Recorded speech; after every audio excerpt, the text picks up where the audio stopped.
Hey everybody, welcome back to the shop. We are taking Scott's M38 engine apart. And this was a running engine from what he tells me. But the first thing, when I took the side cover off, I noticed the valve springs. And if you've been following along, you know that these are in upside down. Closely spaced coils need to be at the top. And this particular spring, we'll test the pressure when they come out, but it's very, very thin. I don't know why they put such a light spring in here. But I do believe, remember the valves are shucking around. I do believe somebody was in here who should not have been. Is probably done in the military. I know that his transmission was overhauled because the gears in there are too, or they're like brand new. They're too good. So I know it went in for an overhaul at some point, and I know the engine went in as well. And this is very common that I see this. A lot of guys don't realize, and they think the closed coils go on the bottom, but you'll have vibrations and stuff that you won't be able to get rid of. The reason for that is you put them at the top. As the spring closes, it successively dampens the vibration. So this is wrong. And then I started measuring the cylinders, and it is a very, very worn out 30 over. So this block was bored. This was rebuilt at some time. Probably in a military depot, and it has a very heavy ridge on it. Number 2 cylinder is our worst. That is measuring 3-inch 157 right now. So I think we could clean up in 40. I don't know. I'm going to get the pistons out and measure all the cylinders, see if there's any scoring, see if there's anything we need to get rid of.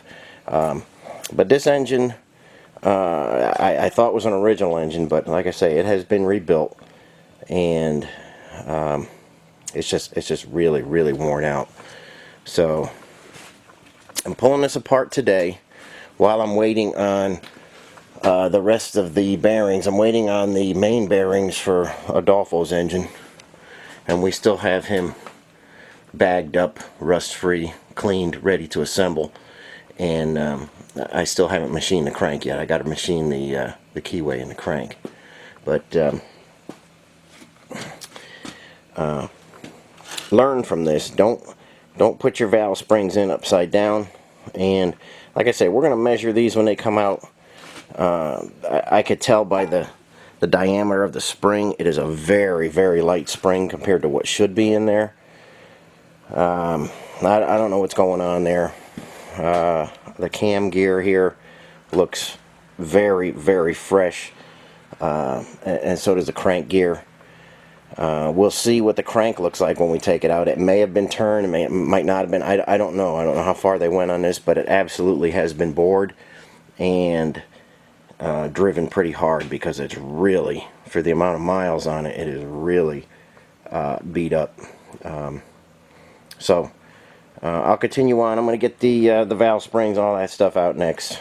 And there's plenty of videos where you see me do that stuff. So I'll get a little further along and show you what it looks like when it's apart. And we'll measure everything and diagnose it and see what kind of bearings we're going to need. Okay guys, we got the motor disassembled. We got the crankshaft out right now. It's on the bench. And I'm going to go over some numbers with you here.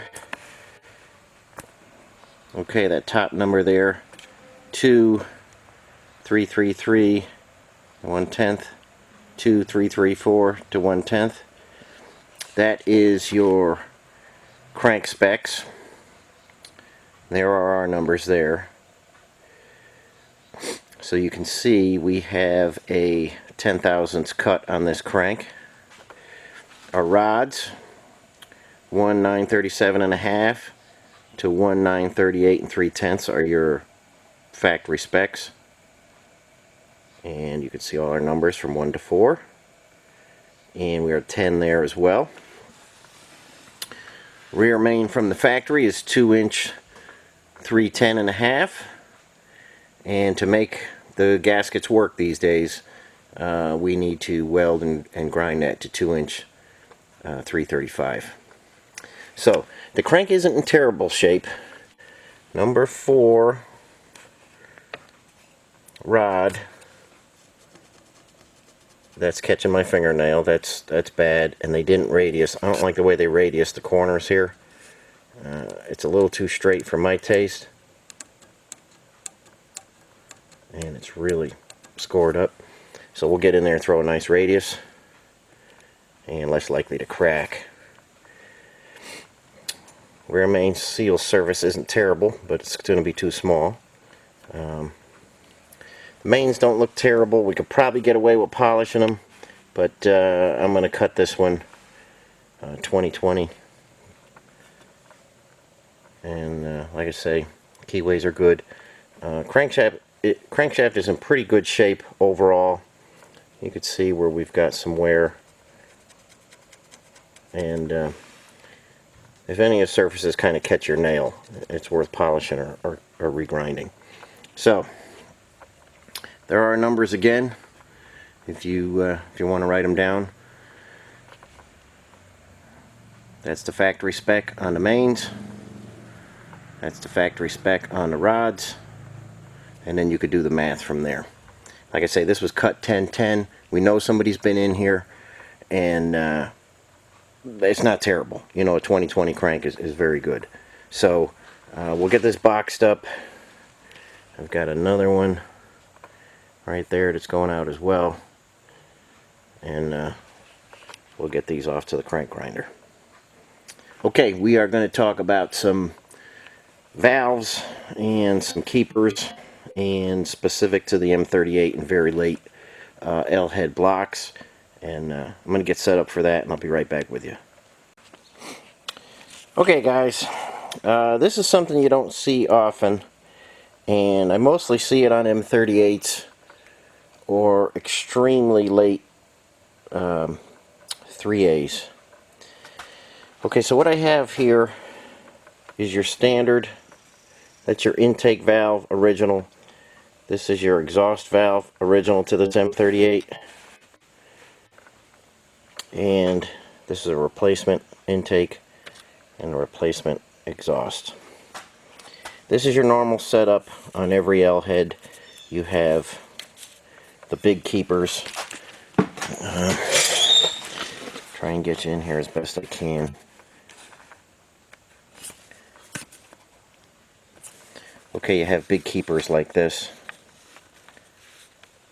I think you guys that are doing L heads will recognize these. And normally that works for all your valves. And your little spring retainer is going to look like that. And this will work on intake and exhaust. Okay.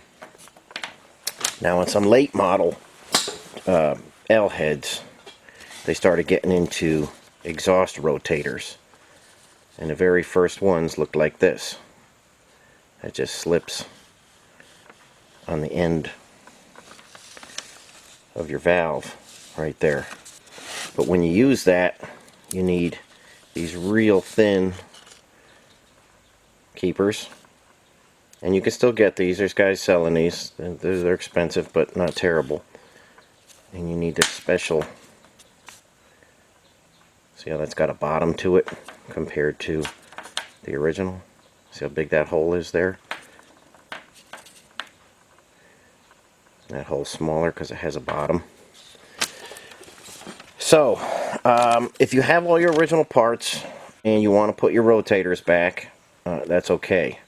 But you can't, unless you get new old stock valves, you can't take a modern valve and have it work properly with these parts.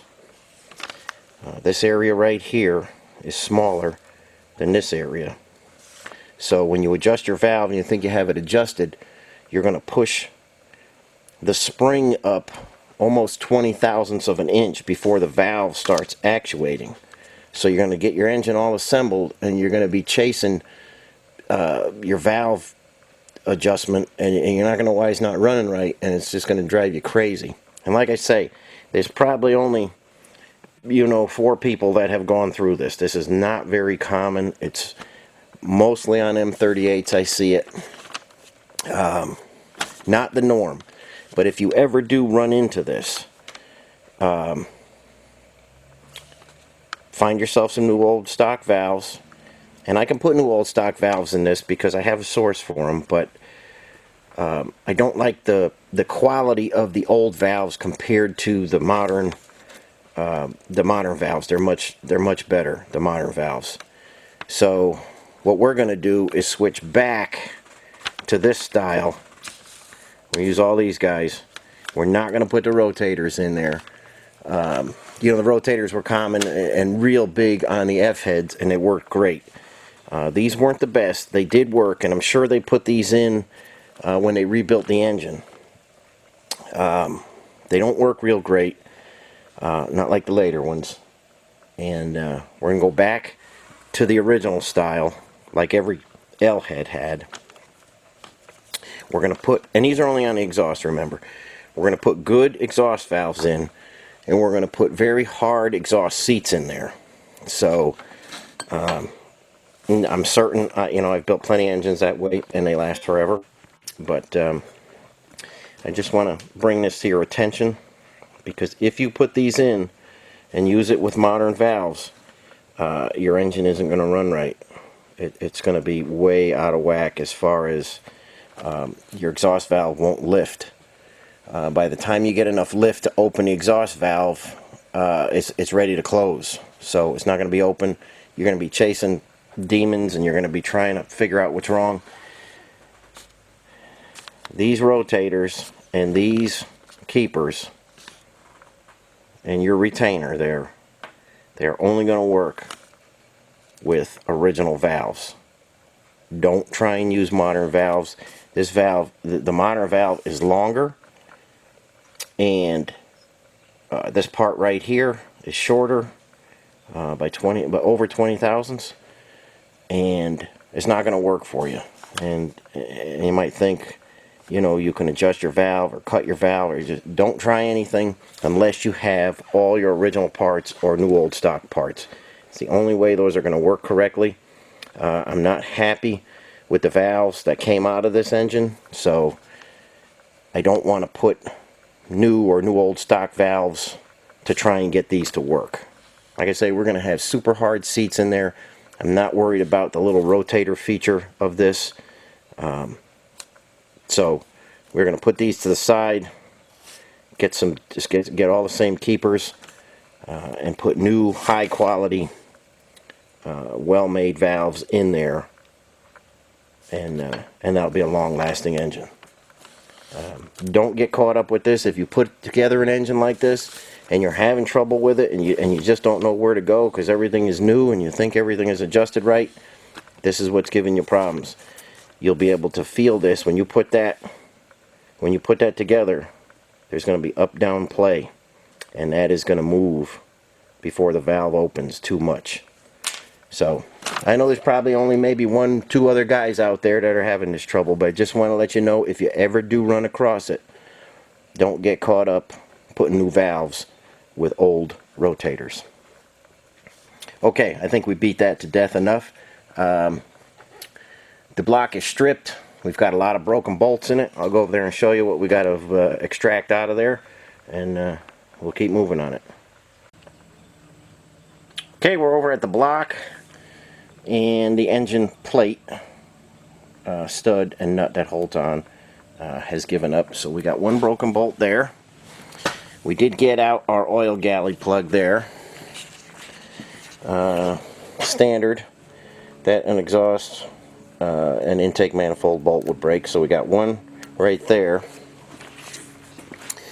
and I think you can see the other end of that main oil galley. They might as well have welded that one in there. I don't know what kind of sealer they used on that, but that thing just turned to shreds. I mean, there is no way that's coming out, so that's going to have to be drilled and carefully retapped. That's a a pipe plug.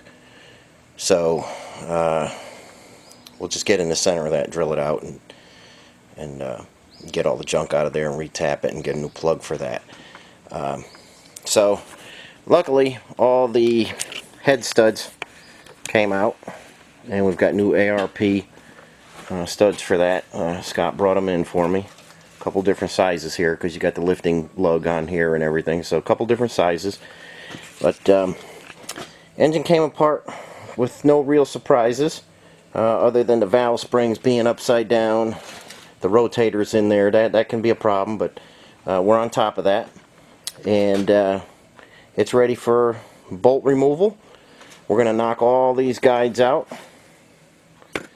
You can see them down in there. They are way, way, way oversized. I don't know how this thing was running with any power, but we're going to take care of all that. I'm going to get busy on these bolts, and I'm not going to bore you with just drilling bolts out. So we'll get that out.